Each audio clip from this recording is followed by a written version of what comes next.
detail, attention! On a somber evening in May, law enforcement officers from throughout St. Charles County gathered at Baue Funeral Home to pay their respects to officers who have been killed in the line of duty. This was the Peace Officers Memorial Service, and it was dedicated to all of the men and women who put their lives on the line to keep our communities safe.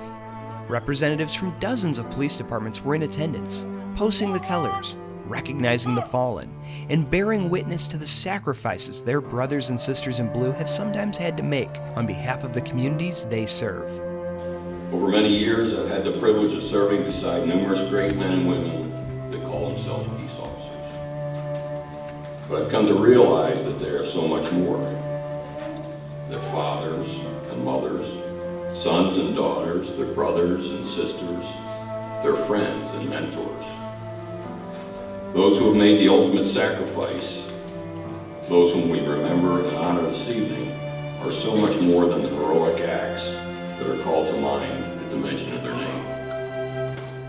You know that your loved ones were brave, but you also know that sometimes they were scared.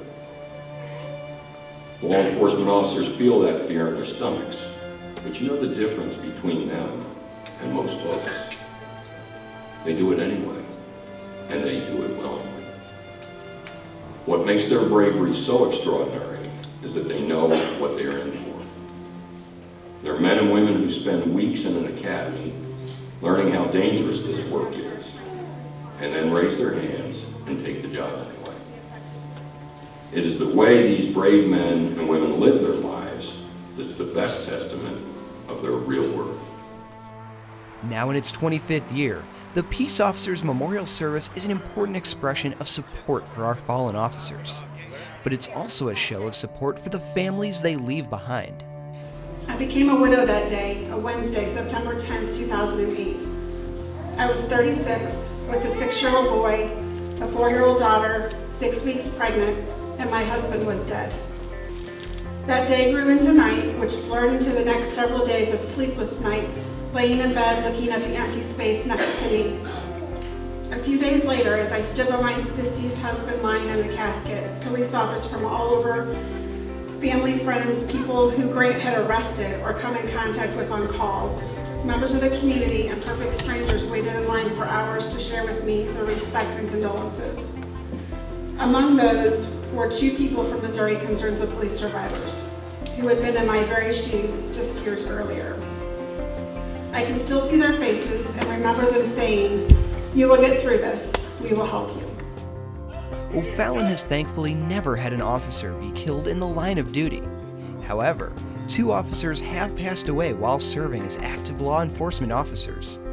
Our presence honors O'Fallon officers Frederick D. Spees and Douglas Dunham, as well as every officer in St. Charles County who has died while serving. And attending this event is an honor our officers hold dear to their hearts.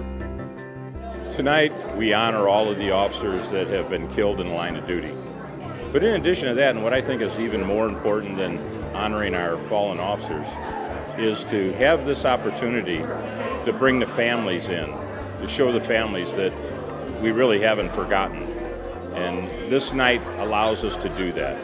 It's an important night to us as police officers, but it's also very important to those families that have lost some of their loved ones in this line of work.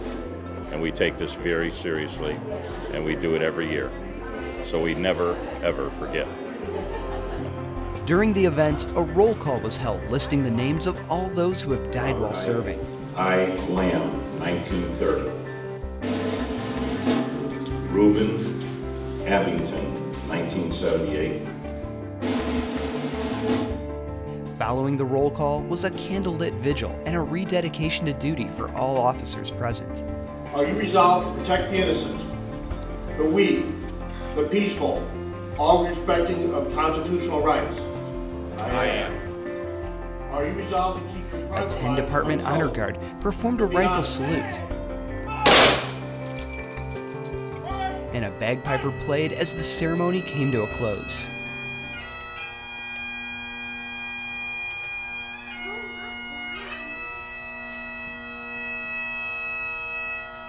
the Peace Officers Memorial is an event we're proud to support, and you can expect O'Fallon's officers to attend every year, paying tribute to the fellow officers and friends who have paid the ultimate sacrifice.